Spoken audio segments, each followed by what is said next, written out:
BSc Hindi ज्ञान की श्रृंखला में आपका बहुत बहुत स्वागत है। जैसा कि आप सभी जानते हैं कि यह चैनल आपके ज्ञान की अभिवृद्धि करने में अधिकाधिक सहयोग दे रहा है, अतः आप इसे अधिकाधिक लाइक और सब्सक्राइब भी करें।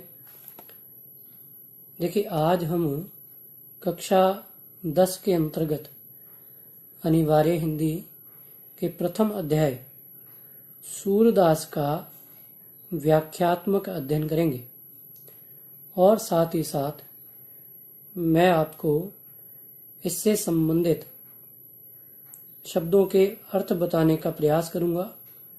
आप उन्हें भी कंठस्थ करें ताकि अधिक सहायता आपको प्राप्त हो सके। चलिए प्रारंभ करते हैं।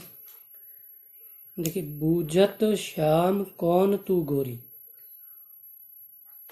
कहाँ रहती काकी है बेटी, देखी नहीं कब हूँ ब्रिज खोरी, काहे को हम ब्रज तन आवती, खेलत रहती अपनी पोरी, सुनत रहती श्रवणनी नंद डोटा, करत फिरत माखन दधी चोरी, तुम्हरो कहा चोरी हम ले हैं, खेलन चलो संग मिली जोरी, सूरदास प्रभु रसिक शिरोमणि, बातनी बुरई राधिका बोरी। देखिए, जब आप व्याख्या प्रारंभ करते हैं तो सबसे पूर्व आपको संदर्भ व प्रसंग लिखना होता है।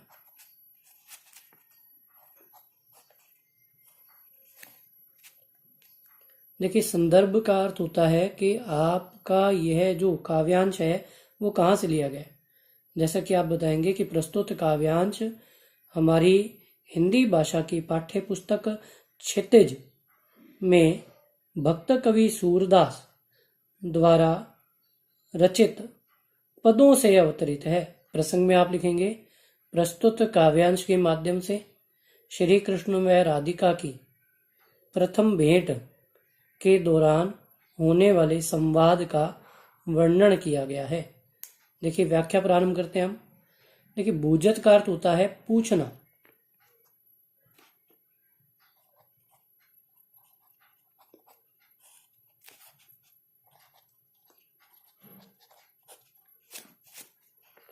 श्याम का अर्थ यहाँ पर श्री कृष्ण है।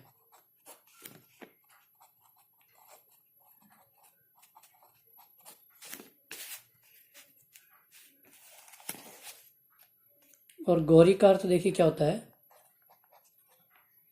गौरी का अर्थ होता है रूपवती स्त्री अथवा गौर वर्ण वाली स्त्री।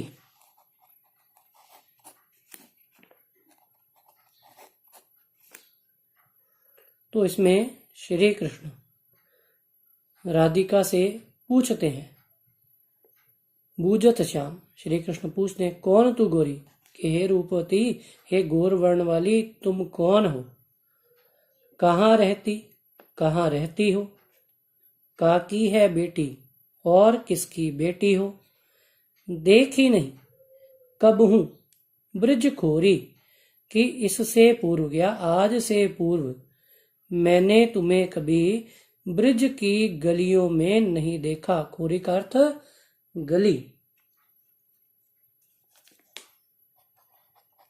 खोरी का अर्थ होता है गली या फिर संकरी गली भी कह सकते हैं।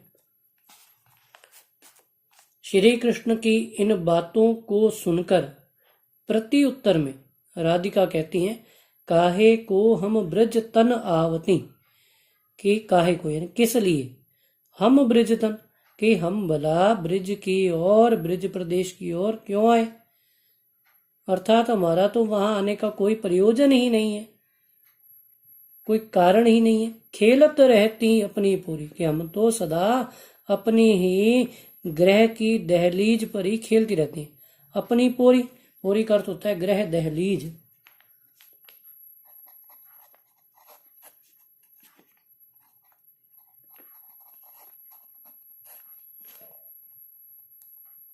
सुनत रहती, सुनत यानी सुनना, रहती है रहना। श्रवणनी, श्रवणनी का अर्थ होता है कानों से।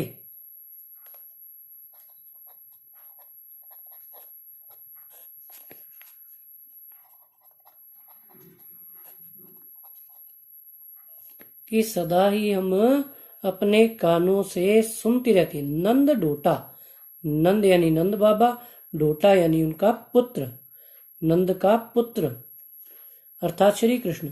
करत फिरत माखन दधी चोरी, कि हम तो वहां रहते हुए अपने कानों के माध्यम सदैव यह सुनती रहती हैं कि नंद बाबा का जो पुत्र है वह करत फिरत माखन दधी चोरी, कि वह नित्य प्रतिदिन माखन और दही की चोरी करता फिरता है।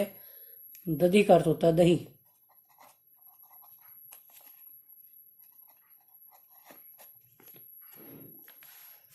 आगे देखिए, तुम हरो कहा चोरी हम ले हैं।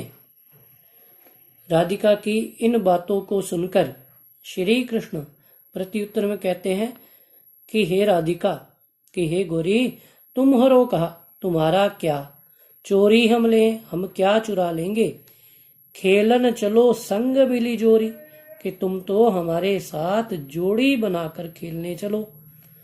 सूरदास प्रभु रसिक शिरोमणि, रसिक का अर्थ होता है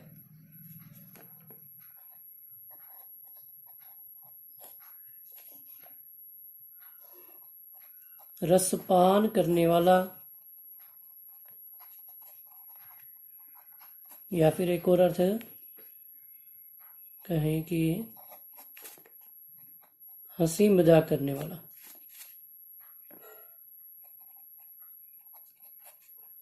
करने की प्रवृत्ति वाला।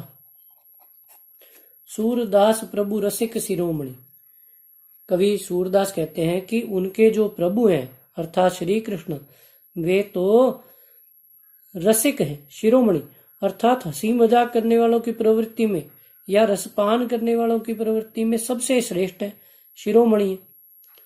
बातनी बुरई राधिका बोरी, और जो अपनी प्रेम पूर्ण बातों में बहलाकर बोली राधा को अपने साथ खेलने के लिए ले जाते हैं।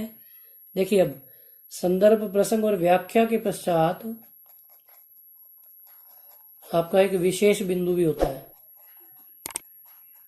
देखिए, विशेष में जब भी हम लिखेंगे तो हमें कवि की भाषा का ध्यान रखना है।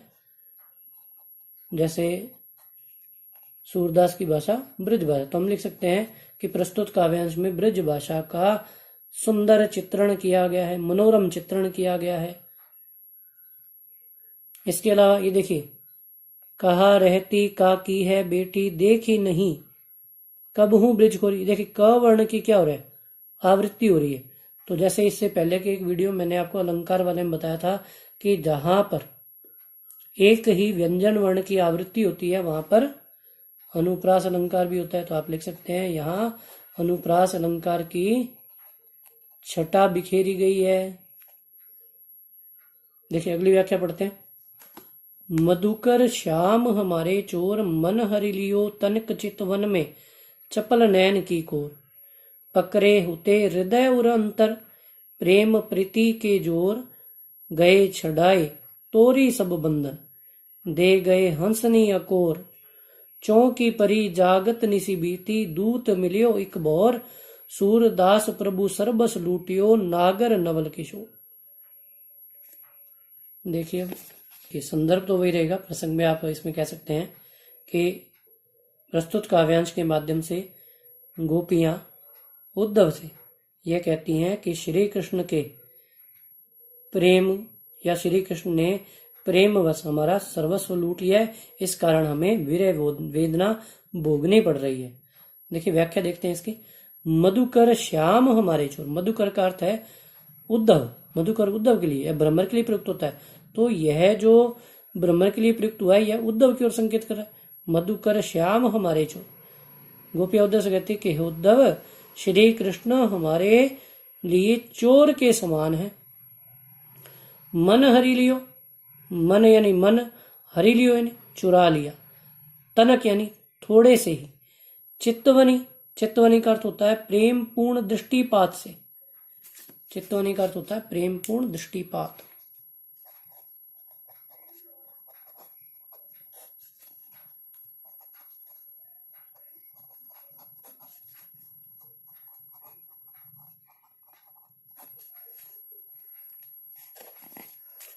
मन हरि लियो तनिक चितवन में, कि श्री कृष्ण ने हमारे मन को अपने प्रेम पूर्ण दृष्टिपात से थोड़ा सा ही देखकर चपल नयन की कोर, चपल यानी चंचल, नयन की कोर यानी नेत्रों के कोणों से, चंचल नेत्रों के कोणों से थोड़ा सा प्रेम पूर्ण दृष्टिपात से देखते हुए हमारे मन को चुरा लिया है। पकड़े होते हृदय उर अंतर, हमने पकड़े होते यानी पकड़ रखा था, हृदय उर अंतर कि हृदय के आंतरिक भाग से उन्हें पकड़ रखा था, अथवा हृदय के अंतर में उन्हें, हृदय के भीतर उन्हें स्थान दे रखा था। प्रेम प्रीति के जोर, प्रेम रूप, प्रेम प्रीति, प्रीति यानी प्रेम के जोर, और प्रेम के प्रभाव द्वारा उन्हें क्या कर रखा था, हमने जकड़ रखा था। जोर का अर्थ जकड़ लेना। गए छंडाए तोरी सब बंधन, कि वे गए यानी चले गए, छंडाई यानी छोड़कर, तोरी यानी तोड़कर, सब बंधन सभी बंधन, कि हमारे प्रेम रूपी सभी बंधनों को तोड़कर वे चले गए। दे गए हंसनीय को, और केवल अपनी मधुर, हंसनी यानी हंसी, अंकोर का अर्थ उपहार या भेंट, कि भेंट स्वरूप अपनी मधुर हंसी देकर हमारे प्रेम रूपी सभी बंधनों को तोड़कर वे चले गए हैं। चौकी परी जागत निसी बीती, दूत मिलियो एक बोर, कि श्री कृष्ण के चले जाने के पश्चात चौकी परी जागत निसी बीती, कि श्री कृष्ण के मधुर मुस्कान देकर सब कुछ लूट जाने के पश्चात जब हम मोह बंधनों से छूटकर जागी, तो हमें दूत रूप में एक भ्रमर अर्थात उद्धव मिला, दूत रूप में उद्धव मिला। सूरदास प्रभु सर्बस लूटियो नागर नवल किशोर, गोपियां उद्धव से कहती हैं कि देखिए, नागर का अर्थ होता है चतुर, नवल किशोर, नागर नवल किशोर की श्री कृष्ण ने हमारा सब कुछ लूट लिया है, और अब अपनी मधुर मुस्कान को छीनने के लिए उन्होंने एक दूत को भेजा है, जो उनकी मधुर मुस्कान को भी हमसे छीन लेना चाहता है। अतः हमें अत्यधिक कष्ट हो रहा है। देखिए, विशेष की बात करें, एक तो इस पंक्ति में रूपक अलंकार का प्रयोग हुआ है, इसके अलावा गए छड़ाए तोरी सब बंधन दे गए हंसनी कोर। देखिए, यहाँ पे र वर्ण की आवृत्ति है, यहाँ पे र वर्ण है। पकड़े होते हृदय और अंतर, ये र वर्ण की आवृत्ति मिल रही है यहाँ पर। तो ये देखिए, यहाँ पर अनुप्रास अलंकार भी है, तो रूपक और अनुप्रास अलंकार का प्रयोग हुआ है। इसके साथ साथ गोपियों के द्वारा श्री कृष्ण के चले जाने के पश्चात अपनी विरह वेदना का मार्मिक चित्रण किया है। आशा करता हूं कि आपको ये व्याख्याएं समझ में आई होंगी। आगे की व्याख्याओं का अध्ययन इससे अगले वीडियो में करेंगे। धन्यवाद।